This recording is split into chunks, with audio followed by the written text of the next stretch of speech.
तो नमस्कार दर्शक बंधु आपण मानक स्वागत करुच्ची आज नुआ वीडियो को। तो चलतु जानिए आवास योजना रे आपण मैंने जो आवास योजना पाई ना ताल आपण मैं आसीगला बहुत बड़ा अपडेट।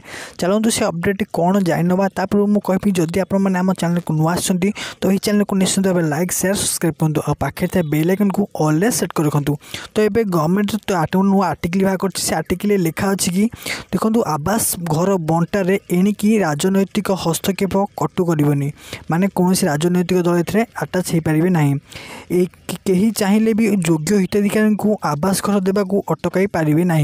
ब्लॉक कौन कर्मचारी पंचायत निर्वाचन अधीन कि सरपंच जरिया आउ आवास सर्वे हम ना। आप लिखा देखो लोक निज निजर सर्वे करेंगे। आप खाली गोटे गोटे करी निज तथ्य भरवे पुराना घर फोटो उठे अपलोड करेंगे सबू तथ्य सीधा सड़क आवास योजना आपण मानक से मिल जाव।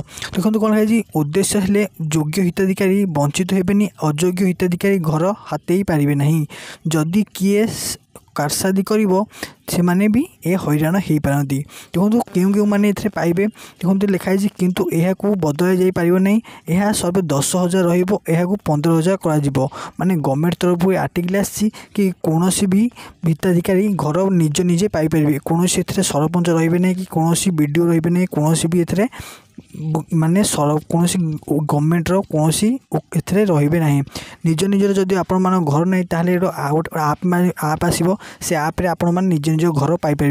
देखो आउ कौन अपडेट आसी देखिए लोक कि निज निज सर्वे करेंगे किपर करेंगे ना ता शिखा सरपंच कर्मशाला हो 15-25 कम संख्यार पंचायत थी ब्लॉक डिसेम्बर 2 तारिख में कर्मशाला हो 16-25 पंचायत थी ब्लॉक रे 2 और 3 तारिख में आपण मैंने जाएंगे से रेजिस्ट्रेशन करेंगे। जदि आप घर ना आप मोबाइल फोटो उठे नहीं जाते देखले आपण मानकर सीटी अप्रूव हो आपन कौन असुविधा है से भी कहींपर। तो ये भिडियो आपको किपर लगे आम कमेंट जनइबे।